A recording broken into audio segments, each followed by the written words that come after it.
সবাইকে স্বাগত জানাই ভৌতিক গল্প চ্যানেলে। তো আজকে যে গল্পটা তোমাদেরকে শোনাবো তোমরা সেটা নিশ্চয়ই বুঝতে পেরে গেছো কী গল্পটা তোমাদেরকে আমি শোনাতে চলেছি। তো এখানে লেখাই আছে উজ্জ্বল দৃষ্টি আকর্ষণ প্রেত বা একটা ভয়ঙ্কর দৃষ্টি সম্পন্ন ভূত। আজ যে কাহিনীটা শোনাবো সেটা ডিটেলি একটি সত্য ঘটনার উপর নির্ভর করে করা। তো আবার আমি একটা কথাই তোমাদেরকে বলবো, ব্যাকগ্রাউন্ড থেকে ভয়েসটা তোমাদের খারাপ শোনা যেতেই পারে, তো কিছু মনে করো না। এখানে তো প্রথমেই আমার প্রত্যেক ভিডিওতে বলে থাকি যে এখানে দিন রাত একটা কাজ চলে এবং অনুষ্ঠান আমাদের এখানে রাতারাতি লেগে আছে। এখন তো প্রায় আমি প্রত্যেকটা গল্পটা, এই গল্পটাও আমি স্টার্ট করেছি 11:30টার সময় বসেছি, আর এখন এখানে অনুষ্ঠান, এখন শীতকাল তো চলছেই, তাই তোমরা কিছু মনে করো না। কিন্তু আজকে আমি যে গল্পটা তোমাদের শোনাবো সেটা তোমাদের নিশ্চয়ই ভালো লাগবে, কারণ একটি ভালো লাগার মতোই গল্প তোমাদেরকে শোনাবো। বারবার গল্প বলে ফেলছি, গল্প না, এটা একটা কাহিনী। চলো কাহিনীটা শুনে তোমরা অবশ্যই বলে কি হয়েছে। তো রতন আমাদের গল্পের চরিত্র বা কাহিনীর মূল চরিত্র। তো রতন হলো একজন 23-24 বছর বয়সী একটি তরুণ বা একটি যুবক। সে ভূত প্রেতে বিশ্বাস করে না। তা যখন রক্ত টকবক করে ফুটছে সে তখন একজন ছেলে কি আর বুঝতে পারবে, আমাদেরই বয়সী অর্থাৎ আমার বয়সও বেশি নয়, এরকমই। তো আমাদেরই বয়সী রতন ভূত প্রেতে বিশ্বাস করে না। সে মনে করে যে ভূত বলতে কিছুই নেই। এইসব ভূত প্রেত পিশাচ দৈত্য দানব ব্রহ্মদৈত্যী ব্রহ্ম রাক্ষস এগুলো কোনো কিছুই নেই। এগুলো মানুষের ভ্রান্ত ধারণা এবং ধারণা থেকেই মানুষ বলে থাকে। তো তার এমনই একদিনের ঘটনা। তো রতন সবাইকে বলে বেড়ায় সে ভূত পেতে বিশ্বাস করে না এবং সে নানা ধরনের হরর চ্যানেল বহু কিছু দেখেছে এবং সে বলছে এগুলো একটা কোনো কিছুই নেই। এবং যেহেতু রতনের বাড়ি গ্রামের ছেলে হয়েও সেই সব বিশ্বাস করে না, যেহেতু গ্রামে একটু বেশি ভূত প্রেতের প্রচার ছড়িয়ে থাকে, কিন্তু তার অতটা মনে হয় না, সে মনে করে ওগুলো কিছুই নেই। তো রতন একদিন বাড়ি ফিরছে অনুষ্ঠান দেখে, গ্রামের রাস্তা। তো গ্রামে রাস্তা দিয়ে বাড়িটা ফিরছে, সেই রাস্তা দুটি ভাগে ভাগ। একটা রাস্তা খুব সহজেই শর্টকাটে পৌঁছানো যায়, একটা রাস্তা একটু ঘুরে আসতে হয়, কিন্তু সহজলভ্য না হলেও রাস্তা দিয়ে আসতে ভালো লাগবে, কারণ অত ঝঞ্ঝাট নেই, কারণ রাস্তাতে লোকের যাতায়াত বেশি থাকে এবং ওই রাস্তাটা সব থেকে ভালো। কিন্তু যেটা শর্টকাট যে রাস্তাটা সেটা একটু জঙ্গল অর্থাৎ বাঁশ বাগানের বনে পুরো ঘেরা, পুরো রাস্তাটাই বাঁশ বাগানের মোড়ে ঘেরা। আর ওই রাস্তা দিয়ে আসতে গেলে খুব ভয় লাগে লোকে একটু, যেহেতু ভয়ঙ্কর আওয়াজ এবং আর বাসের কড়কড় আওয়াজ তো তোমরা নিশ্চয়ই শুনেছ। তো ওই আওয়াজের কারণেই ওখান দিয়ে দিনের বেলাতে মানুষ তো কম যাতায়াত করতে পারে, ভাবো রাত্রে কীভাবে যাবে। কিন্তু আমাদের রতন যে গল্পের বা এই কাহিনী মূল চরিত্র, তার এতে কোনো বিশ্বাস নেই। তো ঠিক প্রায় রাত 12টা নাগাদ রতন অনুষ্ঠান দেখে বাড়ি ফিরছে। তো রাস্তায় আস্তে আস্তে সে ভাবছে যেহেতু রাত বেশি হয়ে গেছে, বাড়িতে মা বাবা চিন্তা করবে, এতটা রাস্তা ঘুরে যাওয়ার থেকে শর্টকাট নিয়ে নেওয়াটাই ভালো এবং এতে আমারও সুবিধা, যেহেতু তাড়াতাড়ি বাড়িটা পৌঁছে যাই, তাহলে বাবা আরও তো বেশি চিন্তা করবে না আর বকাবকিও করবে না। আর ঘুরিয়ে গেলে তো বহু সময় যাবে, তখন আরও 1:30-2টা বেজে যাবে, তার থেকে এই রাস্তাতেই চলে যাই। তো রতন শর্টকাট ধরেই আসছে, কিন্তু যেখান থেকে শর্টকাটটা ধরবে সেই রাস্তাতে হঠাৎ তার গ্রামের পাশের এক কাকার সাথে দেখা, এবং কাকা বলছে রতন চললে কোথায়। রতন বললো যে অনুষ্ঠানে গিয়েছিলাম কাকা, বাড়ি ফিরছি। তো কাকা বললে ঠিক আছে আমার সাথে এসো, কিন্তু রতন বলল না না, আমি এখান দিয়েই চলে যাব। তো তো কাকা বলল, দেখো রতন, তোমরা তরুণ, তোমরা হলে বর্তমানে যুবক, তোমাদেরকে কি বলবো, তোমাদের রক্ত এখন টকবক করে ফুটছে, তোমরা কি আমাদের কথা বিশ্বাস করবে? কিন্তু ওই রাস্তা দিয়ে যাওয়াটা ভালো নয়। রতন ওটা কোনো কিছুই মনে করলো না এবং ধরলো না যে কাকা এসব গুজব আর ছড়িও না, এখন টেকনোলজি অ্যাডভান্স হয়ে গেছে এবং মানুষ বিশ্বাস করে যে এসব কোনো কিছুই নেই, মানুষের এক একটা ধারণা।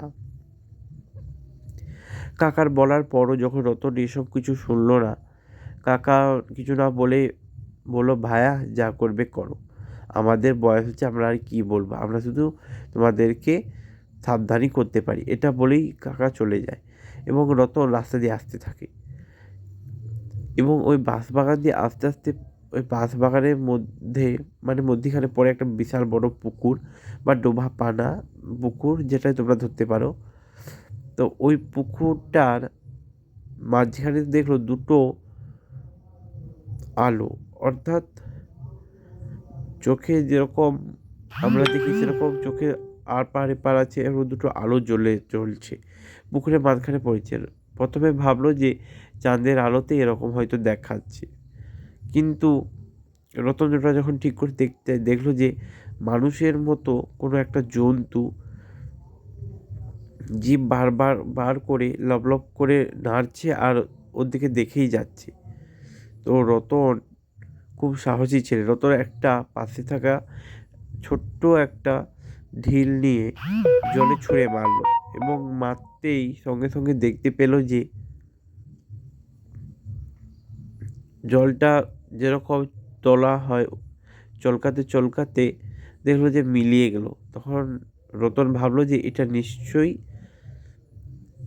চাঁদের আলো পড়েছিল, যার ফলে এরকম হয়ে গেছে। কিন্তু তারপরেও মনে মনে ভাবলো চাঁদের আলো পড়লেও এভাবে মিলিয়ে যাবে, মনে মনে সন্দেহ লাগলেও রতন তেমন কিছুই মনে করে না এবং অতটা ধরে না। ভাবলো যে হয়তো অন্য কোথা থেকে আলোটায় রশ্মিটা এসে পড়ছে এবং সেই রশ্মির কারণে এরকম প্রতিফলিত হচ্ছে।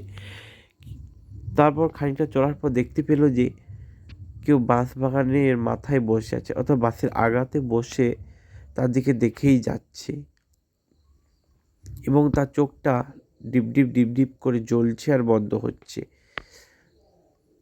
রতন কোনো কিছু না ভেবেই সরাসরি চলে আসছিল, ভাবছিল তার মনে হয়তো ভুল বা ভ্রম হয়েছে। আস্তে আস্তে দেখলো তার পিছনে যেন কেউ একটা আসছে। রতন পিছন ফিরে 2 থেকে 3 বার দেখলো, তাও কোনো কিছুই বুঝতে পারছে না। সে ভাবলো যে তার মনের ভুল হচ্ছে, কারণ পিছনে তো কেউই নেই। একবার পিছন ঘুরে দেখে তো একবার আগের দিকে দেখে, এদিক ওদিক দেখে আর আসে, এভাবে পুরো রাস্তাটা এরকম করতে করতে এসে রতন শরীরটা যেন কীরকম হাড়হিম করে আসছে এবং তার মনে হলো যেন তার কাঁধটা প্রচণ্ড ভারী হয়ে গেছে এবং কাঁধের ওপর যেন কোনো কিছু বসে আছে এবং পুরো তার শরীরে ভরটা রতনের উপর পড়ে গেছে। রতন হাঁপাতে হাঁপাতে যেন শ্বাসরোধ হয়ে যাবে এরকম অবস্থায় নিজের বাড়ির উঠোনে এসে পড়ে যায় এবং রাতের এত মিষ্টি মধুর বাতাস বইতেও থাকে, তাতেও সে রতন ঘামিয়ে যায় এবং নিজের বাড়ির উঠোনে, যেহেতু রতনের মাটির ঘর, সেই মাটির উঠোনে বসে পড়ে এবং দেখতে থাকে যে তার বাড়ির আগের দিকে একটা কালো ধোঁয়া, অর্থাৎ একটা কালো ছায়া কুণ্ডলি পাকাতে পাকাতে একটা বিশাল আকার নিয়ে নিচ্ছে এবং বলতে থাকলো যে তোর ভূত প্রেতে বিশ্বাস নেই না, এরকম বলছে আর কুণ্ডলি পাকিয়ে আরও বিশাল আকৃতি ধারণ করছে। বলছে, তোর যখন ভূত প্রেতে বিশ্বাসই নেই তাহলে ভয় পাস না রতন, আমি তোকে ঠিক জায়গায় নিয়ে যাব, যেখানে গিয়ে তুই আর কোনোদিনও বলতে পারবি না যে ভূত প্রেতরা নেই। কিন্তু রতন তখন বুঝে যায় যে কি হতে চলছে তার সাথে। এত সব কিছু মনে ভাবছে কিন্তু তার কোনো কিছু বলার উপায় নেই এবং সে কোনো কিছু ভেবে উঠতেও পারছে না কি করবে। ঠিক এমন অবস্থায় যখন রতনের পুরো শরীর কাঁপড়ে উঠলো, রতন উঠে বাড়ির ভিতরে যেতে চাইছে, পালাতে চাইছে, কিন্তু রতন যেতে পারছে না, যেন মনে হচ্ছে কোনো কিছু তাকে আঁকড়ে ধরে আছে। এবং সেই কালো ছায়াটা ধীরে ধীরে রতনের দিকে এগোতে থাকলো। রতন ভাবলো যে আজ হয়তো সে শেষ। হঠাৎ করেই রতনের মা দরজা খুলে দেয় এবং খোলা মাত্রই রতন শ্বাস নিতে পারল এবং সেই ধোঁয়াটা ধীরে ধীরে মিলিয়ে গেল। আর রতন জোরে জোরে হাঁপাতে হাঁপাতে শ্বাস নিতে নিতে বলল, মা, মা বলে রতন অজ্ঞান হয়ে গেল। পরদিন সকাল 10:30 অবধি রতন এভাবে অচৈতন্য হয়ে পড়ে থাকলো এবং সেই কাকা যে রাত্রে যার সাথে দেখা হয়েছিল সে বাড়িতে এলো এবং সে এসে রতনের বাবাকে সবটা খুলে বলল এবং কাকা বলল যে ভাগ্যিস ভগবানের অশেষ কৃপা যে রতন এখনও বেঁচে আছে, কিন্তু ওই রাস্তা দিয়ে আজ পর্যন্ত যেই এসেছে সেই মারা গেছে। তাই রতন যে বেঁচে আছে এটা শুনে তারা খুব খুশি হলো এবং বলল যে গৌরচাঁদ বাবু, যেহেতু রতনের বাবার নাম গৌরচাঁদ, তো বললো গৌরচাঁদ বাবু, আপনি নিশ্চয়ই কোনো পুণ্য করেছেন যার ফলে আপনার ছেলে আজ বেঁচে আছে, নাহলে রেয়ার দেখাই যায় না যে ওই রাস্তা দিয়ে কেউ এসেছে আর সে বেঁচে আছে। এটা শোনার পর গৌরচাঁদ বাবু সব বুঝতে পারেন এবং রতনের পাশে গিয়ে বসেন এবং রতনের মাথায় হাত বোলাতে থাকেন। পরেই রতনের জ্ঞান ফিরে আসে এবং রতনের বাবা বলেন যে বাবা, জীবনে আর যা করিস ভূত প্রেতদের নিয়ে কোনোদিন মজা করিস না, কারণ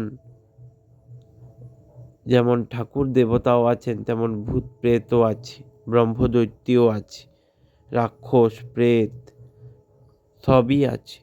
এরা আমাদের চোখে দেখা দেয় না, ঠিক এরা কিন্তু রয়েছে এই বিশ্বভুবনে, কোথাও না কোথাও কোনো জায়গাতেই সব কিছুই রয়েছে। তো এদেরকে নিয়ে কোনোদিন মজা করিস না বাবা।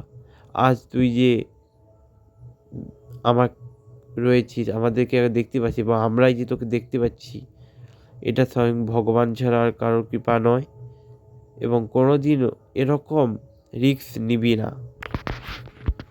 এটা বলে রতনের বাবা পাশ থেকে উঠে চলে যান, কিন্তু রতন সেই যে ভূতের অর্থাৎ সেই প্রেতের ভয়ঙ্কর চেহারা দেখেছে সেটা সে কাউকেই বলতে পারল না, কারণ সে জানে তার সাথে কী হয়েছিল। সেই ভয়ঙ্কর দৃষ্টি, ছুচালো এবং তীক্ষ্ণ দাঁত, বিশাল নখ আর টর্চের আলোর মতো চোখ, এসব দেখে রতন যে ভয়টা পেয়েছিল সেটা তার মনেতেই রয়ে গেল এবং রতনের সারা জীবনে সেটা তার প্রভাব ফেলে গেল। আর এখন রতনের বয়স অনেকটাই বেড়েছে, কিন্তু রতন কোনো দিনই তার জীবনে ঘটা সেই ঘটনা ভুলতে পারেনি। এইভাবেই আজকের কাহিনীটা শেষ হচ্ছে। তোমাদের যদি এটা ভালো লেগে থাকে তাহলে অবশ্যই আমার চ্যানেলটিকে সাবস্ক্রাইব করে দিও এবং আমার পাশে থেকো। Thank you.